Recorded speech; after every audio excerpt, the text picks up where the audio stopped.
complexes Werner theories. Central meta atoms show two types valency in coordination compound, that is primary, principal, secondary, auxiliary valency, and a metal atom tries to satisfy both its valency. Vernier theories के हिसाब से central atom जो है वो दो type का valency दिखाता है कोऑर्डिनेशन कंपाउंड में। एक वैलेंसी है प्राइमरी जो है प्रिंसिपल वैलेंसी, दूसरा सेकेंडरी वैलेंसी जिसको बोलते हैं ऑक्सिलरी वैलेंसी। तो मेटा एटम जो है दोनों भी वैलेंसी को सेटिस्फाई करता है कोऑर्डिनेशन कंपाउंड में। प्राइमरी वैलेंसी क्या होता है? Primary valency represent oxidation number of the central Meta atoms. Primary valency central Meta atom का ऑक्सीडेशन नंबर को रिप्रेजेंट करता है। Primary valency is always satisfied by A9. Primary valency जो है हमेशा एनाइन की वजह से सेटिस्फाई रहता है। जैसे कि एग्जांपल है tetrammine cobalt by chloro cobalt 1 chloride. दूसरा CONS35 Cl3 CONS36 Cl3। तो जो Cl क्लोराइड बाहर है, प्राइमरी वैलेंसी के बाहर है, तो वो एनाइन हमेशा प्राइमरी वैलेंस को सेटिस्फाई करता है। Here primary valency is 3 and it is satisfied by 3 chloride ion. यहाँ पे प्राइमरी वैलेंसी जो है 3 है और इसीलिए 3 क्लोराइड आयन जो है उसको सेटिस्फाई करता है। Primary valency is written outside the coordination sphere. Primary valency जो है हमेशा कोऑर्डिनेशन स्फीयर के बाहर लिखा जाता है। But if species showing primary valency is also showing secondary valency. अगर कोई स्पीशीज जो है प्राइमरी वैलेंसी दिखाता है तो सेकेंडरी वैलेंसी भी दिखाता है। It also written inside the coordination sphere और उसको भी कोऑर्डिनेशन स्फीयर के अंदर रखा जाता है। प्राइमरी वैलेंसी जो है कोऑर्डिनेशन स्फीयर के बाहर लिखा जाता है और ये जो स्पीशीज़ जो है प्राइमरी वैलेंसी दिखाता है और यहाँ तक सेकेंडरी वैलेंसी भी दिखाता है। सेकेंडरी वैलेंसी हमेशा कोऑर्डिनेशन स्फीयर के अंदर रहता है। Primary valency present outside the coordination sphere is non directional. Primary valency जो है कोऑर्डिनेशन स्फीयर के बाहर प्रेजेंट दिखाता है जो नॉन डायरेक्शनल है। Primary valency does not give the idea of geometry of the coordination compound. Primary valency बिल्कुल भी कोऑर्डिनेशन कंपाउंड का ज्योमेट्री के बारे में कोई आइडिया देता नहीं है। Primary valency satisfying species can be obtain in free state by ionization of aqueous solution of coordination compound. तो प्राइमरी वैलेंसी जो है स्पीशीज को सेटिस्फाई करता है, ठीक है, जो ऑब्टेन होता है फ्री स्टेट में, और ये एक्विसियस सॉल्यूशन का आयनाइजेशन कोऑर्डिनेशन कंपाउंड की वजह से होता है। तो कोऑर्डिनेशन कंपाउंड का एक्विसियस सॉल्यूशन का जब आयनाइजेशन होता है तभी प्राइमरी वैलेंसी, ठीक है, स्पीशीज़ को सेटिस्फाई करता है। जैसे कि CONS35Cl outside coordination space Cl2 react with silver nitrate to give 2Cl- 2Ag plus to give 2AgCl YPPT। तो प्राइमरी वैलेंसी हमेशा स्पीशीज़ को सेटिस्फाई करता है जब वो फ्री स्टेट में ऑब्टेन होता है। और कब ऑब्टेन होता है प्राइमरी वैलेंसी फ्री स्टेट में? जो कॉम्बिनेशन स्फीयर जो है एक्विसियस सॉल्यूशन में आयनाइजेशन में चला जाता है। Primary valency is shown by dotted line. Primary valency हमेशा डॉटेड लाइन में दिखाते हैं। जैसे कि यहाँ पे CONS36 Cl3 जो है वो बाहर है, ठीक है, तो इसीलिए Cl3 ये प्राइमरी वैलेंसी इसीलिए डॉटेड लाइन में दिखाते हैं। Next is secondary valency. Secondary valency represent coordination number of the central metal atom. Secondary valency जो है वो सेंट्रल मेटल एटम का कोऑर्डिनेशन नंबर प्रेजेंट करता है, ठीक है, सेंट्रल मेटल एटम का कोऑर्डिनेशन नंबर को रिप्रेजेंट करता है। Secondary valency satisfied by ligand and neutral molecule. For example K for FeCN6, secondary valency of iron is 6 and it is satisfied by 6 CN ligand। तो secondary valency जो है वो satisfy होता है ligand की वजह से। लिगैंड जैसे कि एनायन न्यूट्रल मॉलिक्यूल जो है वो सेकेंडरी वैलेंसी को सेटिस्फाई करता है। For example K for FeCN6, जैसे कि एग्जांपल है K for FeCN6, secondary valency of iron is 6। Iron का सेकेंडरी वैलेंसी 6 है and it is satisfied by 6 cyanide ligand और ये सेटिस्फाई होता है 6 साइनाइड लिगैंड से। सो सेकेंडरी वैलेंसी जो है उसको लिगैंड सेटिस्फाई करता है एनायन या न्यूट्रल मॉलिक्यूल। सेकेंडरी वैलेंसी जो है आयरन का उसमें 6 है, क्योंकि 6 साइनाइड आयरन लिगैंड जो है उसको सेटिस्फाई कर रहा है। Next is in cobalt NH3 6Cl3 secondary valency of cobalt is 6 and it is satisfied by 6 amine molecule। तो यहाँ पे कोबाल्ट का सेकेंडरी वैलेंसी 6 है क्योंकि 6 अमोनिया मॉलिक्यूल्स को सेटिस्फाई कर रहा है। इन CuNH3 5Cl Cl2CO has secondary valency 6 and it is satisfied by 5 ammonia and 1 Cl minus ion molecule। तो यहाँ पे कोबाल्ट के पास सेकेंडरी वैलेंसी 6 है क्योंकि 5 अमीन और 1 क्लोराइड आयन मॉलिक्यूल्स को सेटिस्फाई करता है। Secondary valency are return inside the coordination sphere as in cobalt NH3 5Cl Cl2 and CO NH3 4Cl2 Cl। Secondary valency जो है कोऑर्डिनेशन स्फीयर के अंदर लिखा जाता है और वो हमेशा CO NH3 5Cl Cl2 और CO NH3 4Cl2 Cl। Secondary valency directional in nature. Secondary valency directional है नेचर में। Secondary valency give a definite geometry to coordination compound. Secondary valency is 2 for linear, 3 for trigonal planar, 4 for square planar और tetrahedral, 6 for octahedral. Secondary valency जो है उसका definite geometry जो है coordination compound के हिसाब से है।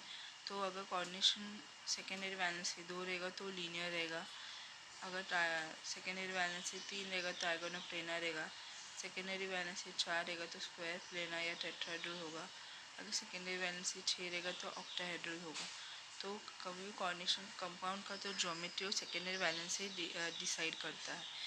एग्जाम्पल है CuNH3 6Cl3 and CuNH3 5Cl Cl2 CuNH3 4Cl will have octahedral shape। क्योंकि कोबाल्ट जो है उसका सेकेंडरी वैलेंस 6 है और 6 अलग अलग लिगैंड जो है, ठीक है, अलग अलग लिगैंड्स या एक से ज़्यादा अलग अलग लिगैंड जो है, ठीक है,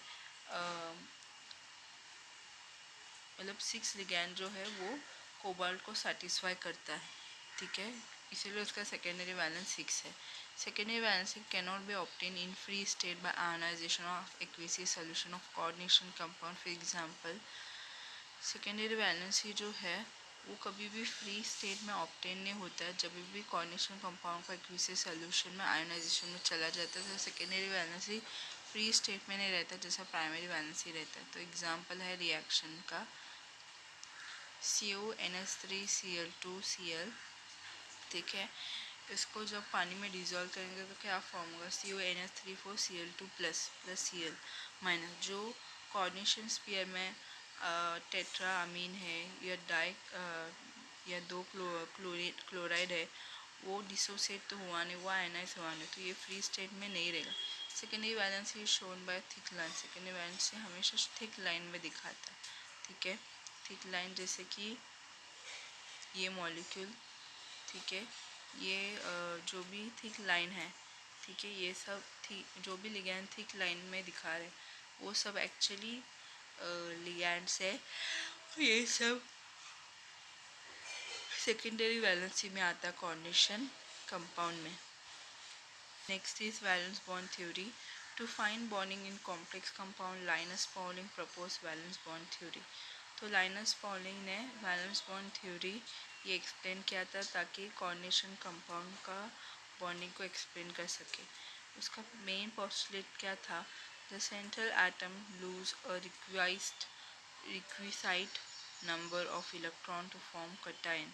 सेंट्रल एटम जो है कुछ इलेक्ट्रॉन्स को लूज कर देता है ताकि वो कटायन फॉर्म कर सके।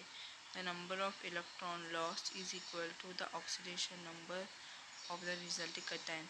जितना वो इलेक्ट्रॉन लूज करता है, जितना कोऑर्डिनेशन कंपाउंड अपने इलेक्ट्रॉन लूज करता है, ठीक है, उतना ही इक्वल रहता है कि वो उतना ही इक्वल रहता है कि उसका कटायन के जैसा ऑक्सीडेशन नंबर आ जाता है, ठीक है, तो उसको कटायन बनने का इसलिए वो इलेक्ट्रॉन लूज करता है। जैसे coordination number 2 type of hybridization sp और मॉलिकुलर ज्योमेट्री लीनियर है। तो एग्जांपल है CuCl2 minus CuNH3 2 plus AgNH3 2 plus, ठीक है। Coordination number 3 sp2 geometry trigonal planar CuCl CO2. Next is 4 sp3 tetrahedra Ni tetracarbonyl, then nickel tetrachloride 2 minus cobalt CN4 3 minus। फिर coordination sphere जो है 4 है, DsP2 है, square planar है। So NiC4 2 minus PdCl4 2 minus copper NH3 4 2 plus PtNH3 4 2 plus. Coordination sphere 5 है, तो hybridization sp3d या फिर DsP3 है। Trigonal bipyramidal FeCO5 COCl5 3 minus NiCN5 3 minus 6। Coordination sphere 6 है, तो sp3d2 या फिर d2 sp3 octahedral FeCN6 3 minus TiH2O6 3 plus FeCN6 4 minus CONO2 6 3 minus COFe6 3 minus Fe6 3 minus NiNH3 6 2 plus। The central cation makes available a number of empty orbital equals to its coordination number for the formation of dative bond with the ligand। तो central cation जो है उसका empty orbital number जो है equal रहता है coordination number से, ठीक है। तो उसका डेटिव बॉन्ड फॉर्मेशन होता है लिगैंड के साथ। The cation orbital hybridized to form new set of equivalent hybrid orbital with definite directional characteristics। तो cation orbital हाइब्रिडाइज करते हैं ताकि इक्विवेलेंट हाइब्रिड ऑर्बिटल का नया सेट फॉर्म हो सके डायरेक्शनल कैरेक्टरिस्टिक को डिफाइन करते हुए। The non-bonding metal electron occupy the inner d orbital and do not participate in the hybridization। तो non-bonding metal electron जो है वो इनर डी ऑर्बिटल को ऑक्यूपाई करता है और वो हाइब्रिडाइजेशन में पार्टिसिपेट नहीं करता। If the ligand are strong like Cl minus CO NH3, the d electrons are rearranged vacating some d orbitals। The number of d electrons are more than 3 only which can participate in hybridization। जब भी ligand strong रहता है जैसे Cn minus carbon monoxide NH3, तो D electron rearrange होता है, vacant कर खाली करता है डी ऑर्बिटल्स को। तो नंबर ऑफ डी इलेक्ट्रॉन जो है वो 3 इलेक्ट्रॉन से ज़्यादा रहता है, ठीक है। तो वो पार्टिसिपेट करता है हाइब्रिडाइजेशन में। The ligands are weak like Cn minus F minus Cl minus NH2, the d electron are rearrange. Okay, so strong ligand के बारे में वापस देखते हैं। If the ligand are strong like Cn minus carbon monoxide NH3, the d electron are rearranged vacating some d orbit. अगर कोई ligand strong है जैसे कि Cn minus carbon monoxide NH3, तो डी इलेक्ट्रॉन जो है रीअरेंज होता है इस तरीके से कि कुछ डी ऑर्बिटल जो है वो एम्प्टी हो जाता है। When the number of d electron are more than 3 only, अगर डी इलेक्ट्रॉन्स का जो नंबर है वो सिर्फ 3 है, ठीक है, तो वो कुछ ऑर्बिटल्स को खाली रखता है which can participate in hybridization. और ये जो खाली वाला डी ऑर्बिटल्स जो है हाइब्रिडाइजेशन में पार्टिसिपेट कर सकता है। If the ligand are weak like F minus Cl minus NH2, the d electron are not rearrange. अगर लिगैंड वीक है F minus Cl minus H2, तो ये डी इलेक्ट्रॉन जो है वो रीअरेंज नहीं होता है, ठीक है। मतलब इसका मतलब ये पी ऑर्बिटल जो है खाली नहीं रहता है। The d orbital involve in hybridization में आइदर n-1 डी ऑर्बिटल और outer n d orbital. D orbital जो है उसमें हाइब्रिडाइजेशन होता है जिसमें n-1 डी ऑर्बिटल होता है या फिर बाहर का n डी ऑर्बिटल होता है। The complex form by the involvement of n-1 d orbital in hybridization are called inner orbital complex or low spin complex। Complex जो n-1 d ऑर्बिटल कॉम्प्लेक्स ये फॉर्म होता है जो n-1 d ऑर्बिटल का involvement होता है hybridization में, जिसको बोलते हैं इनर ऑर्बिटल कॉम्प्लेक्स या फिर लो स्पिन कॉम्प्लेक्स। जब भी कॉम्प्लेक्स में n-1 d ऑर्बिटल का इन्वॉल्वमेंट होता है हाइब्रिडाइजेशन में, तभी इनर ऑर्बिटल कॉम्प्लेक्स या फिर लो स्पिन कॉम्प्लेक्स फॉर्म होता है।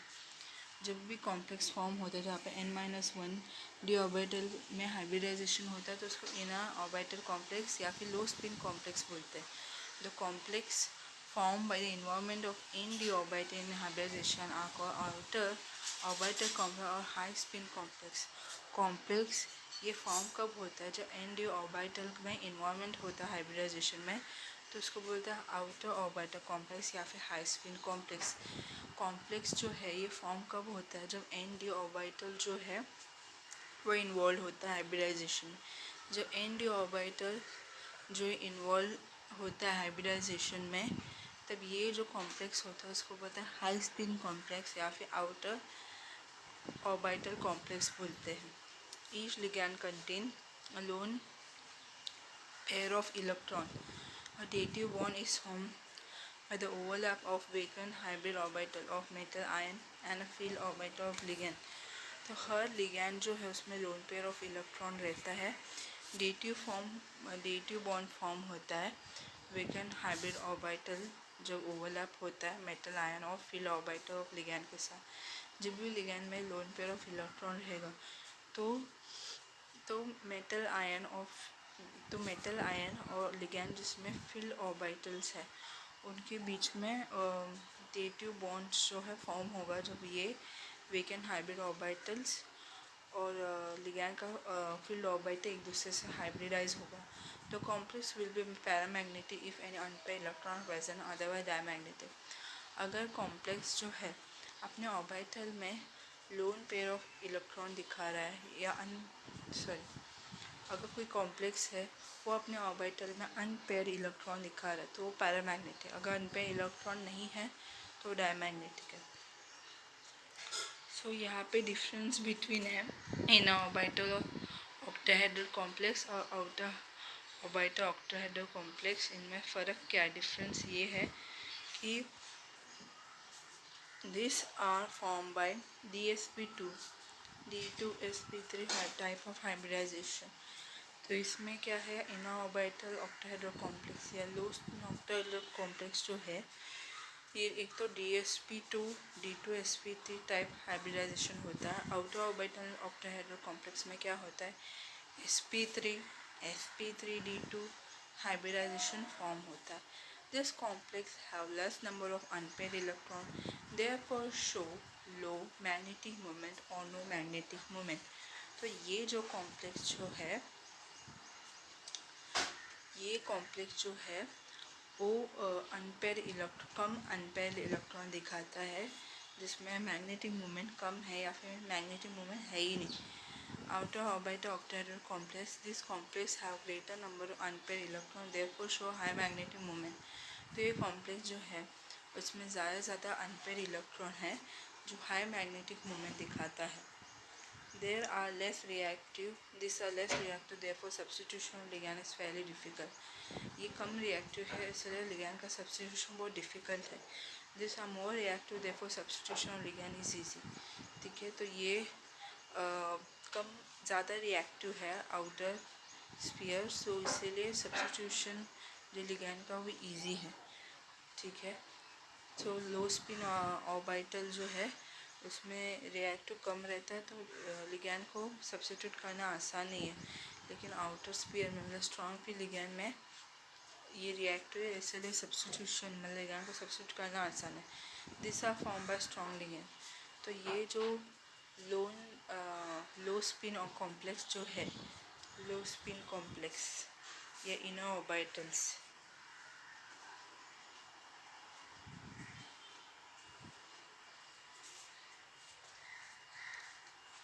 ये जो लो स्पिन कॉम्प्लेक्स जो है इनर फील्ड ऑर्बिटल्स ये फॉर्म होता है स्ट्रॉन्ग लिगैंड की वजह से। सो लो स्पिन कॉम्प्लेक्स जो है या इनर ऑर्बिटल कॉम्प्लेक्स जो है वो स्ट्रॉन्ग लिगैंड की वजह से फॉर्म होता है। लेकिन जो आउटर फील्ड लिगैंड है या हाई स्पिन कॉम्प्लेक्स जो है वो वीक लिगैंड की वजह से फॉर्म होता है। So low spin complex strong ligand की वजह से फॉर्म होता है और weak field complex low spin complex या फिर इनर ऑर्बिटल कॉम्प्लेक्स जो है वो स्ट्रॉन्ग लिगैंड की वजह से फॉर्म होता है और आउटर स्पिन कॉम्प्लेक्स या फिर हाई स्पिन कॉम्प्लेक्स जो है वो लो वीक लिगैंड की वजह से फॉर्म होता है। Next is some complexes and their formations.